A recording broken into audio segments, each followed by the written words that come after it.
Our today's topic is mental development. Mental development, मानसिक विकास. मानसिक विकास की परिभाषा आप देख सकते हैं. The development of the mental abilities and capacities which helps an individual to adjust his behavior to the ever-changing environment, conditions, or to accomplish a task that needs complex cognitive abilities. It is referred to as intellectual or mental development. Mental development is the development of mental abilities. Mental abilities like sensation, perception, imagination, these type of mental abilities. Then development of mental abilities and mental capacities. These mental abilities and mental capacities helps the individual to adjust his behavior.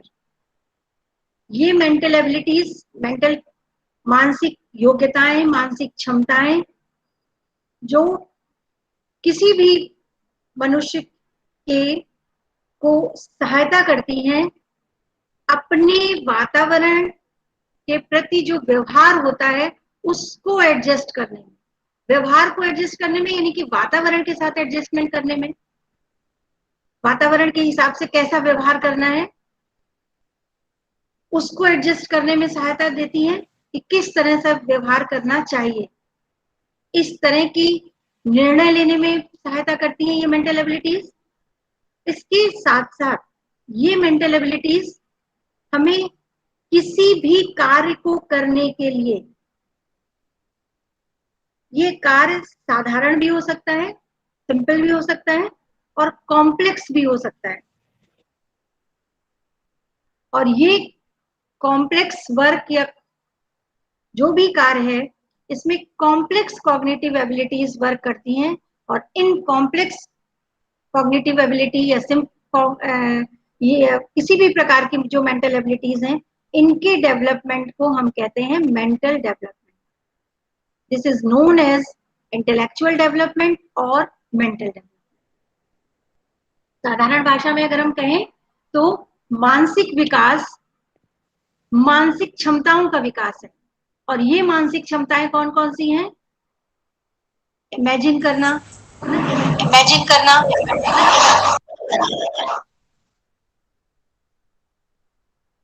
प्रत्यक्षीकरण करना, संवेदना,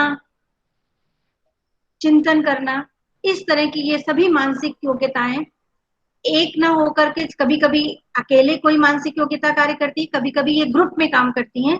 और ये सभी मानसिक योग्यताएं हमें सहायता करती हैं किसी भी कार्य को करने में.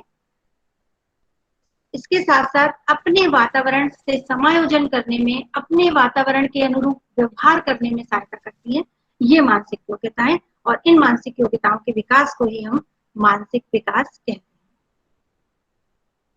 इन मानसिक योग्यताओं का कौन कौन सा क्षेत्र है? जो मानसिक योग्यताएं भी मैंने बताई थी वो कौन कौन सी मानसिक योग्यताएं या मानसिक क्षमताएं हैं? ये सेंसेशन एंड परसेप्शन, संवेदना और प्रत्यक्षीकरण, मेमोराइजेशन, याद करना, स्मरण शक्ति, निरीक्षण करना, कल्पना करना, चिंतन करना, निर्णय लेना, डिसीजन मेकिंग, बुद्धि, इंटरेस्ट एंड एटीट्यूड, रुचि और अभिवृत्ति, अटेंशन, ध्यान केंद्रित करना, तर्क करना, सीखना और भाषा विकास.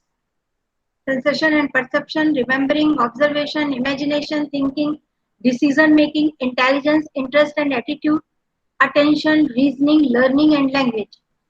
ये सारे एरियाज हैं जिनके डेवलपमेंट को हम मेंटल डेवलपमेंट कहते हैं और इनको हम मेंटल एबिलिटीज कहते हैं. इनके सबके बारे में आप अच्छी तरह जानते हैं. सेंसेशन, संवेदना, संवेदना कई प्रकार की होती है, पता है आपको? पता है त्वचा संबंधी संवेदना, टच करने पे जब हमें समझ में आ जाता है कि हमारी स्किन को किसी ने टच किया है. इसके साथ साथ आपका दृष्टि संवेदना, देखकर पहचानना, और हियरिंग सेंसेशन, सुनकर किसी भी आवाज को समझना, पहचान लेना. परसेप्शन मतलब प्रत्यक्षीकरण। प्रत्यक्षीकरण मीन्स अपने वातावरण की चीजों को परसीव करना, ग्रहण करना, जैसी भी वो वातावरण में है। वो ऑब्जेक्ट हो सकता है, साउंड हो सकता है, स्मेल हो सकता है, उसको परसीव करना, उसको ग्रहण करना, और उसके बाद उसके अनुभव को अपनी तरह से समझना और उसका कहीं पर भी प्रयोग करना, अपना एक दृष्टिकोण के अनुसार अनुरूप उन चीजों को किसी के सामने भी एक्सप्लोर करना, समझाना। ये परसेप्शन है, परसीव एंड परसेप्शन, प्रत्यक्षीकरण। हर एक का अपना अपना परसेप्शन होता है किसी भी चीज के प्रति। कोई भी चीज, जैसे वातावरण में कोई चीज दिख रही है, जैसे मान लीजिए कोई आपको कोई बच्चा बैठा हुआ दिख रहा है, तो सबने देखा उसको, सबने परसीव किया कि वो बच्चा बैठा हुआ है। इसके बाद में उस बच्चे के बैठने का कारण, उसको क्या, किस वजह से वो बैठा है, क्यों बैठा है, क्या रीजन हो सकता है, तो मतलब ऑब्जेक्ट को देखा सभी ने, लेकिन उसके रीजन को सब लोग अपनी अपनी तरह से समझ रहे हैं, परसीव कर रहे हैं कि वो क्यों बैठा है। कोई कहेगा कि उसको भूख लगी है, कोई कहेगा कि वो डर रहा है, कोई कहेगा कि, तो जैसे पेंटिंग में आप देखते हैं हर एक का अपना अपना परसेप्शन होता है, हर कोई अपने अपने तरीके से उसको समझता है चीजों को। तो ये है sensation and perception. This is also mental ability. Remembering सबको पता है, याद करना, रिकॉल एंड रिकॉग्निशन, ऑब्जर्वेशन सबको पता है, ऑब्जर्व करना चीजों को, इमेजिनेशन कल्पना करना, थिंकिंग सोचना। सोचना मैंने बताया था कई प्रकार का चिंतन होता है, साधारण चिंतन होता है, सिंपल थिंकिंग होती है, और एक मोटर थिंकिंग होती है। थिंकिंग के और भी कई प्रकार होते हैं, जैसे इंडक्टिव थिंकिंग, डिडक्टिव थिंकिंग, है ना। इंडक्टिव थिंकिंग, इंडक्टिव जैसे मेथड आप समझते हैं वैसे इंडक्टिव थिंकिंग होती है। बहुत सारे एग्जाम्पल से लेकर के आप उसको जनरलाइज करते हैं, उसके बारे में आपकी सोच होती है, वो आपकी होती है इंडक्टिव थिंकिंग। डिडक्टिव थिंकिंग का मतलब है एक फॉर्मूले से, एक जनरलाइज्ड कोई चीज है, कोई स्टेटमेंट है, उससे आप कितने सारे एग्जाम्पल्स देख सकते हैं, है ना। इसको कहते हैं डिडक्टिव थिंकिंग। इसके साथ साथ आपकी इमेजिनरी थिंकिंग होती है, लॉजिकल थिंकिंग होती है, क्रिटिकल थिंकिंग होती है, किसी भी चीज को मूल्यांकन करने के दृष्टिकोण से उसके बारे में चिंतन करना, वो आपकी होती है क्रिटिकल थिंकिंग। तो इस तरह आलोचनात्मक मूल्यांकन करते हुए जब सोचते हैं तो वो है क्रिटिकल थिंकिंग। इसी तरह से कन्वर्जेंट थिंकिंग होती है, डाइवर्जेंट थिंकिंग होती है।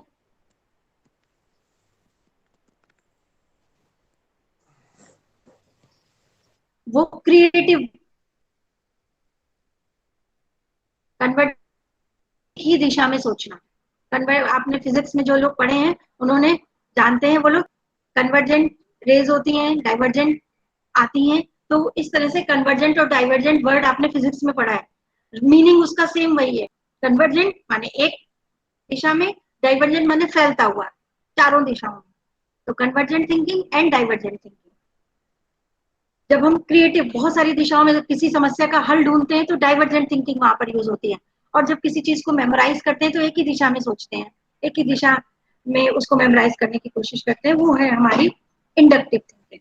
डिसीजन मेकिंग भी आपको पता है, निर्णय लेने की क्षमता, ये भी मेंटल एबिलिटी है। Intelligence, interest and attitude, attention ध्यान केंद्रित करने, ये इंटरेस्ट माने रुचि लेना, एटीट्यूड माने अभिवृत्ति डेवलप करना। अभिवृत्ति भी हमारे परसेप्शन से कहीं ना कहीं इफेक्टेड होती है, इन्फ्लुएंस्ड होती है। जैसा हमारा किसी भी चीज के प्रति परसेप्शन होता है उसी तरह का हमारा एटीट्यूड डेवलप हो जाता है, पॉजिटिव और निगेटिव एटीट्यूड। अटेंशन ध्यान केंद्रित करने की क्षमता, रीजनिंग, लॉजिकल रीजनिंग। इसके साथ साथ लर्निंग, लर्निंग भी is also mental abilities. And language, भाषा विकास। सबसे पहले जो है हमारी मेंटल एबिलिटीज ग्रो करती हैं, डेवलप होती हैं, इसके साथ साथ हमारा भाषा विकास इसी के साथ जुड़ा हुआ है। तो ये सारी मेंटल एबिलिटीज डेवलप करने को, जैसे जैसे डेवलप होती हैं उसको हम कहते हैं मेंटल डेवलपमेंट। ठीक है। Stages of mental development, stage of reflex action, सहज क्रिया। ये हमारी मेंटल डेवलपमेंट की 3 स्टेजेस हैं। स्टेज ऑफ रिफ्लेक्स एक्शन, स्वाभाविक क्रियाएं, रिफ्लेक्स एक्शन स्वाभाविक क्रिया। एज इसको हम अनैच्छिक क्रियाएं भी कहते हैं, रिफ्लेक्स एक्शन को।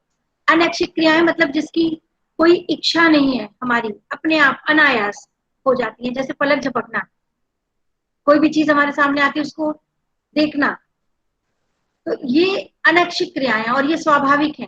तो मेंटल डेवलप कुछ चीजें ऐसी हैं जो बच्चा जो है सबसे पहले इस स्टेज में सीखना शुरू करता है। मेंटल एबिलिटीज जो डेवलप होती हैं वो इस तरह से डेवलप होती है, रिफ्लेक्स एक्शन के फॉर्म में,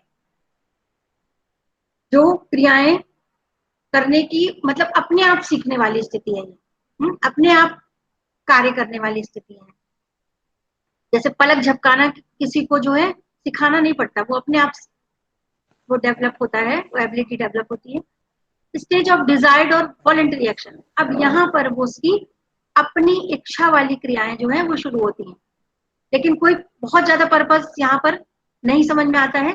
बच्चा जो सीखता है यानी कि मेंटल एबिलिटीज जो डेवलप होती हैं वो उसकी डिजायर्ड एरिया में होती हैं, चाहता है वो हर चीज सीखना चाहता है।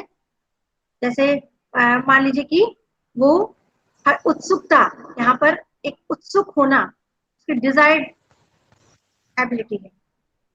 पर्पसफुल एक्शन, अब यहाँ पर ये स्टेज जो है आपकी, ये हमने बताया था कल आपको, ये रिफ्लेक्स एक्शन वाली स्टेज जो है वो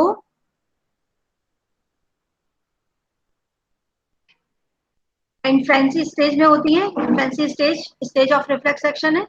इसके बाद स्टेज ऑफ डिजायर्ड और voluntary action, early childhood and childhood stage.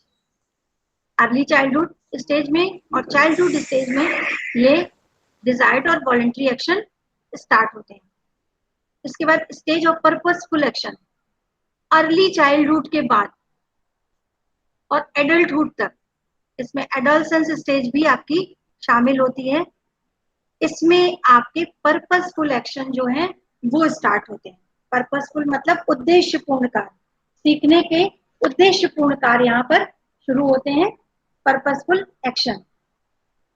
तो ये आपका होता है स्टेजेस ऑफ मेंटल डेवलपमेंट। यहाँ पर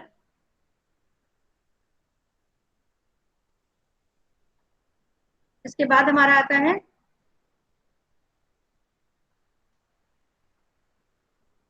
मेंटल डेवलपमेंट इन इन्फेंसी स्टेज। यही इन्हीं स्टेजेस को आप ध्यान में रखिए, stage of reflex action, stage of desired and voluntary action, stage of purposeful action.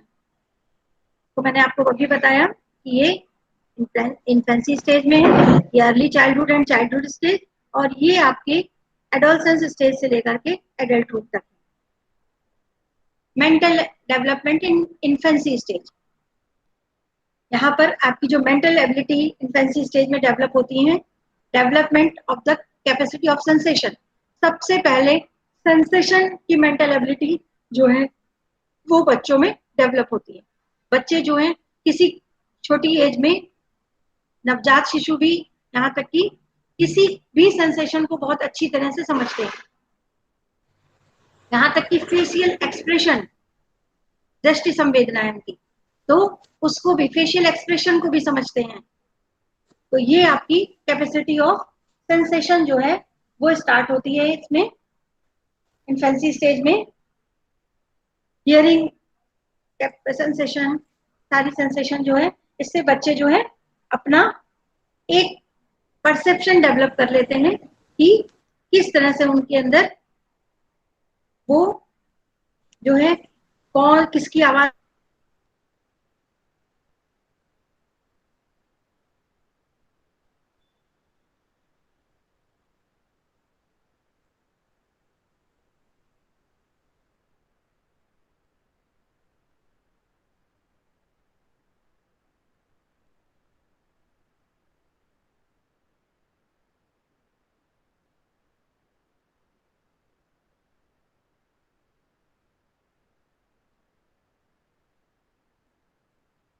उनकी।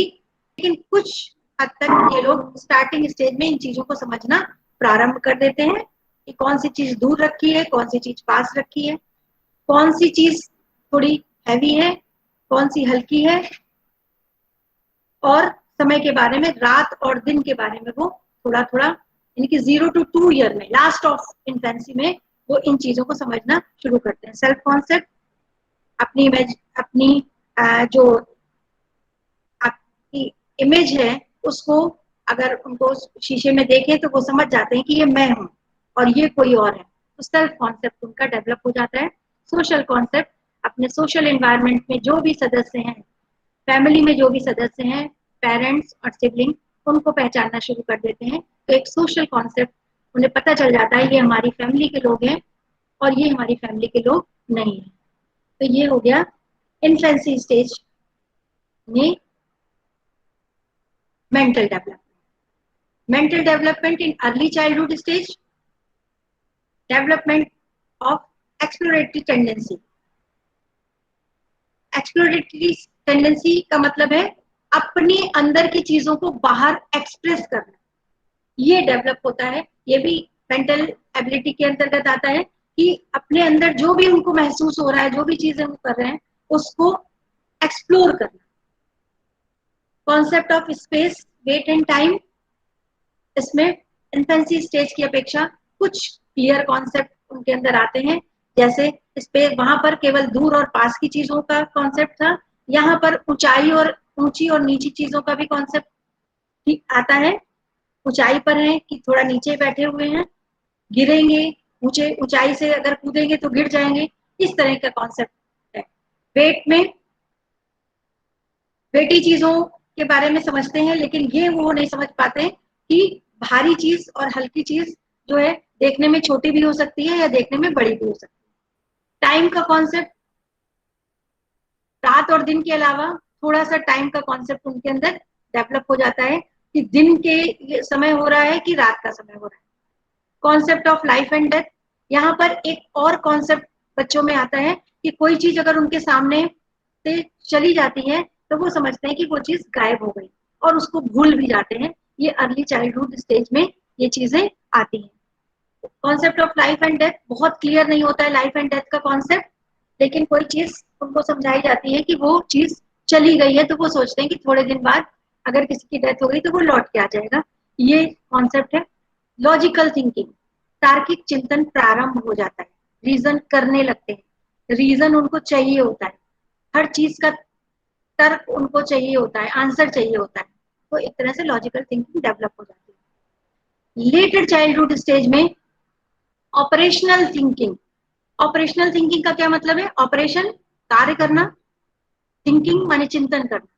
तो ऑपरेशनल थिंकिंग का मतलब है किसी कार्य को कैसे करना है उसके बारे में चिंतन करना। अगर आप उनसे पूछें कि इस काम को तुम कैसे करोगे, स्कूल जाना है तो तुम कैसे जाओगे अगर अपने आप जाए, तो वो तुरंत बता देंगे कि मैं इस तरह से जो है स्कूल जा सका हूँ। इसका मतलब है कि वो कार्य करने के बारे में कैसे काम करेंगे, किसी चीज को ऑपरेशंस कैसे करेंगे, है ना, अपने मेंटल एबिलिटीज जो है उनको परफॉर्म कैसे करेंगे, ये उनके अंदर एबिलिटी डेवलप हो जाती है। तो ऑपरेशनल थिंकिंग डेवलप हो जाती है। Concept of life and death, ये लेट चाइल्डहुड स्टेज में क्लियर हो चुका होता है कि लाइफ हर एक को मिली हुई है और अगर किसी की लाइफ है तो डेथ होना स्वाभाविक है, और जो एक बार डेथ हो गई किसी की तो वो वापस नहीं लौट सकता। इसके बाद में लाइफ आफ्टर डेथ भी यहाँ पर कॉन्सेप्ट होता है उनका कि जीवन के बाद, यानी कि मृत्यु के बाद भी जीवन दोबारा मिलता है। और जिनके घरों में धार्मिक वातावरण रहता है, जिस तरह का उनको एक रीजन दिया जाता है, लॉजिक दिया जाता है कि डेथ के बाद क्या होता है, तो वैसा ही कॉन्सेप्ट उनका यहाँ पर लाइफ एंड डेथ के बारे में होने लगता है। लाइफ, डेथ और आफ्टर डेथ क्या होता है, ये सारी चीजें उनके घर के वातावरण पर निर्भर करता है कि कैसे उनको इसके बारे में लॉजिक दिए जाते हैं। कॉन्सेप्ट ऑफ मनी भी डेवलप हो जाता है, उन्हें पता रहता है कि हर चीज पैसे से खरीदी जाती है और पैसों के बारे में प्लस माइनस ये सारी चीजें भी उनके अंदर डेवलप हो चुकी होती है। इसके बाद आता है mental development in adolescence stage. किशोर अवस्था में किस प्रकार से मानसिक विकास होता है। जो भी मेंटल एबिलिटीज डेवलप हुई हैं इन्फेंसी स्टेज में, चाइल्डहुड स्टेज में, उनका और एडवांस जो डेवलपमेंट है वो इस स्टेज में होता है। Formal operations in thinking, formal operation यानी कि वहां पर जो ऑपरेशंस थे, उनके काम करने का जो तरीका था या काम करने का जो वो विधि बताते थे, वो कॉन्क्रीट था, मूर्त था। और यहाँ पर फॉर्मल ऑपरेशंस, यहाँ पर एक तरह से उनकी एब्स्ट्रैक्ट थिंकिंग डेवलप होती है और उनके ऑपरेशंस भी एब्स्ट्रैक्ट फॉर्म में आने शुरू हो जाते हैं। ठीक है, एक दूसरा रीजन और भी है, वहां पर उनका जो ऑपरेशंस थे वो इमेजिनरी भी हो सकते थे, लेकिन यहाँ पर रियल ऑपरेशंस ऑफ थिंकिंग जो है वो स्टार्ट हो जाती है, वास्तविक। जैसे वहां पर अगर आप चाइल्डहुड स्टेज में बच्चों से पूछिए कि आसमान में कैसे जाओगे, तो वो कुछ इमेजिनरी टाइप का के ऑपरेशंस भी बता सकते हैं, लेकिन यहाँ पर जो है रियल ऑपरेशंस बताएंगे, फॉर्मल ऑपरेशंस बताएंगे। तो ये भी एक डिफरेंस आएगा, है ना। एब्स्ट्रैक्ट थिंकिंग उनकी स्टार्ट हो जाती है, जो कि यहाँ पर भी एक पॉइंट दिया है मैंने कि एब्स्ट्रैक्ट थिंकिंग, अमूर्त चिंतन, उनका अपना लाइफ का एक जो है फिलॉसफी स्टार्ट हो जाती है। ऐसी चीजें जिनके बारे में उन्हें जो उनके सामने नहीं भी हैं, उनके बारे में भी वो समझना स्टार्ट कर देते हैं। जैसे मान लीजिए उन्हें ऐसी कोई चीज जो उन्होंने नहीं देखी है, कोई बिल्डिंग है, उसके बारे में अगर उनसे पूछा जाए कि ये बिल्डिंग अगर इस तरह से बनेगी तो कैसे बनेगी, तो वो उसके बारे में एक एब्स्ट्रैक्ट फॉर्म में उसको आपको बता सकते हैं कि ये बिल्डिंग इस तरह से बन सकती है, बनेगी। तो अमूर्त चिंतन की योग्यता, ध्यान केंद्रित करने की क्षमता बढ़ जाती है मैक्सिमम। यहाँ पर जो भी एबिलिटीज डेवलप होती हैं इस स्टेज में, वो एकदम एडवांस स्टेज में होती हैं, पीक पर होती हैं, और उनका पूरा डेवलपमेंट इन मेंटल एबिलिटीज में हो चुका होता है। Abilities in to generalise fact, यहाँ पर जनरलाइज फैक्ट का मतलब है ये कौन सी थिंकिंग है, एबिलिटी टू जनरलाइज फैक्ट, ये कौन सी थिंकिंग है बताइए आप लोग।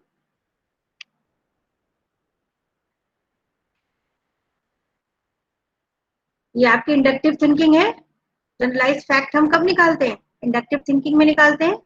तो अब वो डिफरेंट टाइप के एग्जाम्पल से एक जनरलाइज फैक्ट निकालने के योग्य हो जाते हैं।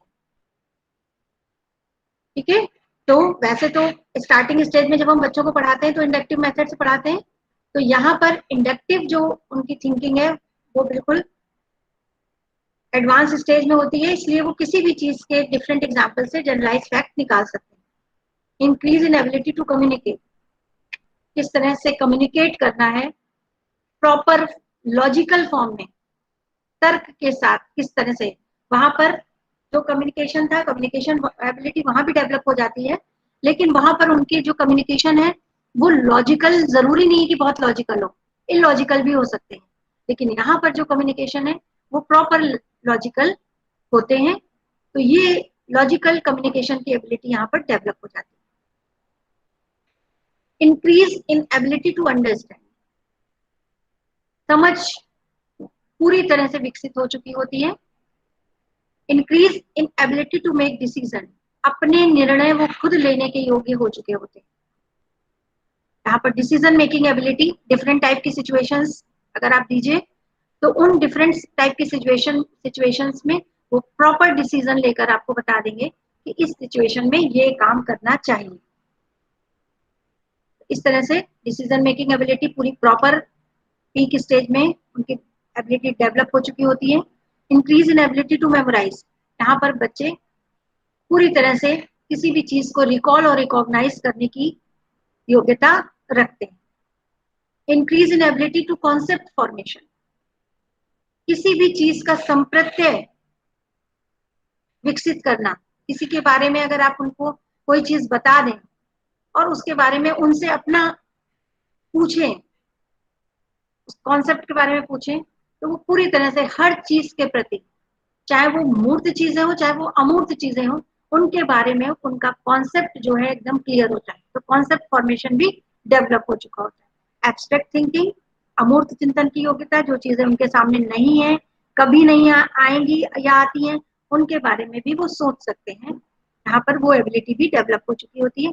एडजस्टमेंट विथ एक्सटर्नल वर्क, यहाँ पर वही सेंसेशन एंड परसेप्शन वाली बात है। Adjustment with external world means यहाँ पर उनका जो एडजस्टमेंट है बाहरी वातावरण के साथ वो पूरी तरह से विकसित हो चुका होता है। वो किसी भी बाहरी वातावरण के साथ एडजस्ट करने की क्षमता रखते हैं। अब ये बात है कि ये सारी क्षमताएं विकसित हो चुकी होती हैं एक नॉर्मल पर्सन में, लेकिन अगर किसी इन्फ्लुएंस करते हैं बहुत सारे फैक्टर्स, मैंने पहले पिछले क्लास में आपको बताया है, बहुत सारे फैक्टर्स इन डेवलपमेंट को इन्फ्लुएंस करते हैं। तो जिसका डेवलपमेंट जितना प्रॉपर होगा वो सारे रीजंस जितने पॉजिटिव होंगे, जैसे हेरिडिटी, इन्वायरमेंट, प्रॉपर डाइट, है ना, एनवायरमेंट के जो भी और आपका सोशल जो एनवायरमेंट है, इन सब चीजों से जितना ज्यादा प्रॉपरली वो इंफॉर्मेशन परसीव करते हैं, उनका एक्सपीरियंस जितना ज्यादा अच्छा होता है, उतनी ही ज्यादा उनमें ये सारी मेंटल एबिलिटीज डेवलप होती है। और अगर किसी के साथ कोई भी मतलब डेफिशिएंसी है किसी भी तरह की, तो उनमें ये मेंटल एबिलिटीज उतनी धीरे धीरे डेवलप होती है। तो ये प्रॉपर है कि ये मेंटल एबिलिटीज एक नॉर्मल पर्सन में डेवलप पूरी पीक में इस स्टेज तक हो जानी चाहिए। ये हमारा मेंटल डेवलपमेंट है। अब हम आगे पढ़ेंगे कि किस तरह से बाकी और डेवलपमेंट होते हैं। किसी को कुछ पूछना है?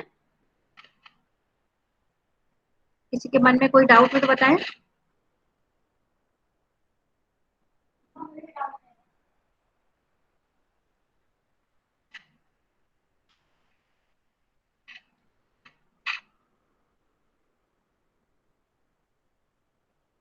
ठीक है, तो फिर अब नेक्स्ट क्लास में बात करते हैं। Thank you.